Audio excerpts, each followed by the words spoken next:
আসসালামু আলাইকুম, আশা করি সবাই ভালো আছেন। তো আপনারা দেখতে পাচ্ছেন সাতক্ষীরা এবং যশোরের যে বিখ্যাত খেজুরের পাটালি গুড় তৈরি করা হয় সেই খেজুরের গাছ কীভাবে কাটা হয় সেটি আসলে আপনাদেরকে দেখাচ্ছি এখনই। বলো তাহলে কয়টা গাছ কাটছেন এবছর? 30টা? হ্যাঁ।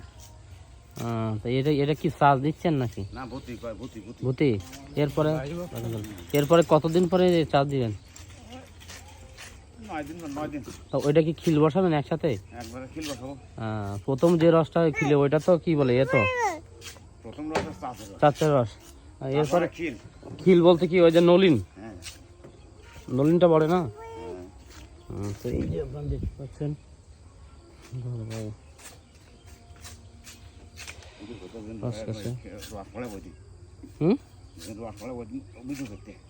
এইটা তো রস আসছে দেখতেছি হালকা হালকা ওই যে উপরে। হ্যাঁ, হালকা হালকা আসছে। হ্যাঁ, তো দেখতে পাচ্ছেন এটি হচ্ছে এই গাছ কাটা প্রসেস। গাছ কাটা হচ্ছে, ক্লিন দেবে এখন 9 দিন পরে।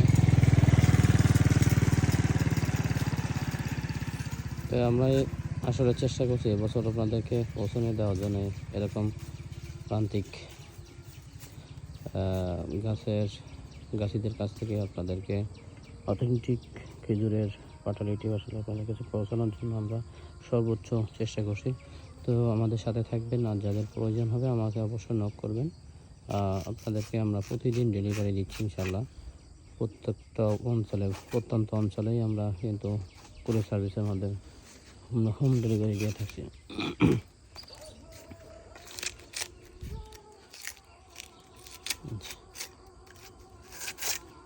খুব সুন্দর করে চাষতেছে। আপনি শিখার পরে তো আর কেউ শিখবেন না, এ তো আর কেউ পারে না। হ্যাঁ, তাহলে কি হবে? না কারণ ওই আস্তে আস্তে তো আস্তে আস্তে বিলুপ্ত হয়ে যাবে এই কাজ নাকি? এখন যদি কারো দরকার হয় শেখবে। সেটাই। যদি কারো খাওয়ার দরকার না হয় তাহলে আর শেখবে না।